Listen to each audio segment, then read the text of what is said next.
ఈ వీడియో చూసే ముందు ఒక లైక్ కొట్టి జై దుర్గా భవాని అని కామెంట్ చేయండి. మనలో చాలామంది ఎక్కువగా దేవుడిని పూజిస్తూ ఉంటారు. మనం ఎన్ని పూజలు చేసినా సరే డబ్బు కష్టాలు వెంటాడుతూనే ఉంటాయి.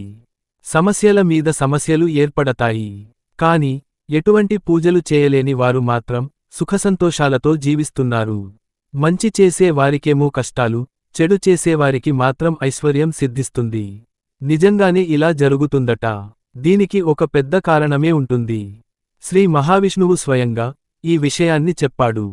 స్వామివారు ఒక కథ రూపంలో ఈ ధర్మ సందేహాన్ని వివరించారు. ఒకానొక రోజు నారద మహర్షి అలాగే విష్ణుదేవుడు మానవ రూపాలు ధరించి భూమిపైన తిరుగుతూ ఉన్నారు. శ్రీమహావిష్ణువుకు బాగా ఆకలివేసి ఒక భవనం దగ్గరకు వెళ్ళి, అమ్మా నాకు చాలా ఆకలిగా ఉంది, ఏదైనా దానం చేయండని శ్రీమహావిష్ణువు ఆ ఇంటి యజమానిని అడిగాడు. అప్పుడు ఆ యజమాని చాలా దుర్మార్గంగా, మా ఇంట్లో ఏమీ లేవు, వెంటనే నువ్వు వెళ్ళిపో అని చాలా అహంకారంతో మాట్లాడతాడు. అప్పుడు శ్రీమహావిష్ణువు ఇంటి బయటకు వచ్చేసి, ఈ ఇంటి యజమానికి 4 వైపులా డబ్బు రావాలని, ఇల్లంతా ధనంతో నిండిపోవాలని దీవించాడు. అప్పుడు నారద మహర్షి చాలా కోపంతో, ఏంటి స్వామి ఇలా ఆశీర్వదించారు? ఆ యజమానికి ఎన్నో కోట్ల రూపాయలు ఉన్నాయి. కాని మన ఆకలిని తీర్చలేకపోయాడని నారద మహర్షి విష్ణుదేవుడితో అంటాడు. అప్పుడు విష్ణుదేవుడు ఏమీ మాట్లాడకుండా ఇక్కడ నుండి వెళ్ళిపోదామని అంటాడు. అలా నడుస్తూ ఉంటే ఒక పూరి గుడిసె కనిపించింది. ఆ పూరి గుడిసెలో ఒక ముసలి అవ్వ నివసిస్తుంది.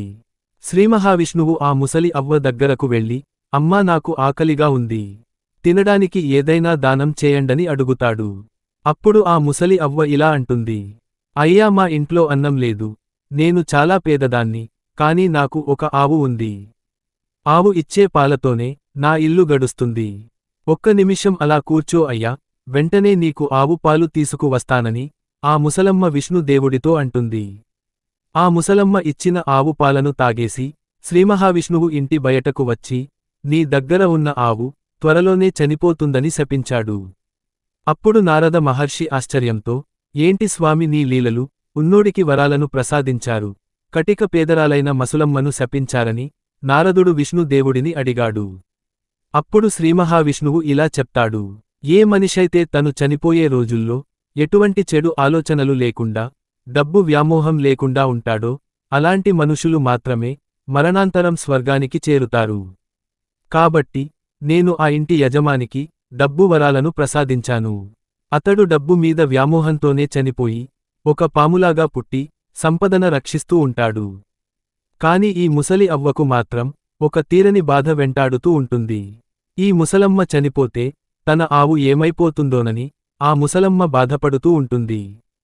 కాబట్టి తనకంటే ముందుగానే తన ఆవు చనిపోతే ఆ ముసలమ్మ చనిపోయే రోజుల్లో ఎటువంటి ఆలోచనలు లేకుండా చాలా ప్రశాంతంగా చనిపోతుంది.